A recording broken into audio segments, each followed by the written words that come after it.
Hey, District 8, it's Jackie Madison, PGA Career Consultant serving the Iowa, Nebraska, and Minnesota sections. And this month's Career Moment is about the cover letter and professionalism. I've been getting a lot of emails recently, and they go something like this.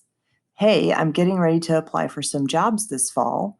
Will you take a look at my resume and cover letter and tell me what you think?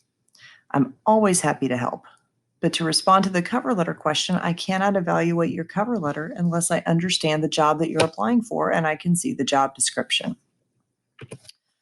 Remember, your resume and cover letter are your marketing materials. They are selling you. So it's not about you, it's about the employer.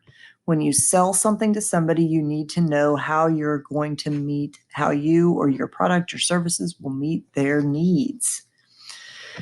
So here are some tips for a good cover letter. Do not use a generic cover letter. Tailor it to the job. This is especially important because that generic cover letter may have gotten you your first assistant professional's job. But if you're an assistant looking to move into the management ranks and get your head professional job, or you're looking to move up from a head professional to a director of golf or general manager, what got you that first job is not going to get you to the next step. You're going to have to up your game. And that starts with tailoring that cover letter to the job. When employers reach out to us before they post jobs, and not all of them do, but when they do, we ask them to give us some bullet points of things that will make the next individual successful at their facility. That's your key. You want to tailor your cover letter around those bullet points. So as an example, if their bullet points include member engagement, visibility, those types of things, you probably don't want to submit them a cover letter that talks about how you've attracted outings to the facility. While it may be important, it's not the top priority of the employee. So structure your cover letter around the things they tell you that are important to them. Tell them up front in that cover letter why you want that particular job at that particular facility, and explain how you're going to bring value and enhance the operation. And finally, keep it to one page and watch the formatting. I've seen some lately that are 8 to 10 paragraphs long, small font, narrow margins. Nobody's going to read that. Remember, these are marketing materials, advertisements, if you will, and advertisements need to be short and pretty sweet.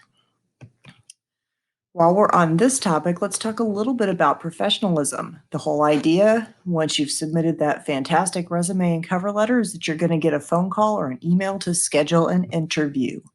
So let's talk a little bit about professionalism in the next step.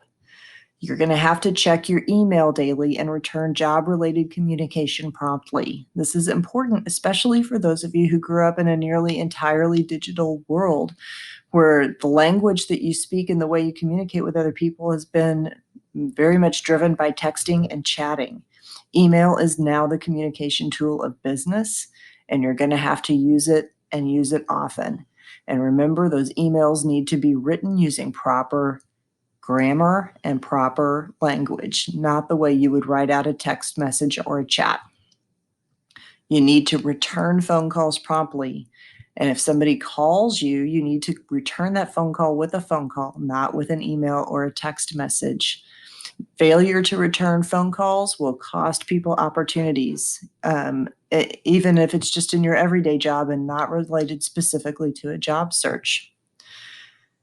You need a professional voicemail greeting, so make sure it's short and sweet, professionally sounding, so just first name, last name, who you are, and that you're going to return their call promptly.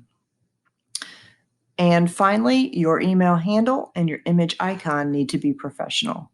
Headshot is what you need for that image icon, and your email address should be professional. So something like putfordough@gmail.com, while it is industry appropriate and not offensive, may not send the professional image that you want to have on your resume and cover letter. First name, last name, first initial, last name. If you don't have that as an email handle, you should get one of those just for your job search related emails only. That's all I have for this month. Please reach out if I can be of any assistance to you or to your facility. Thanks so much and have a great day.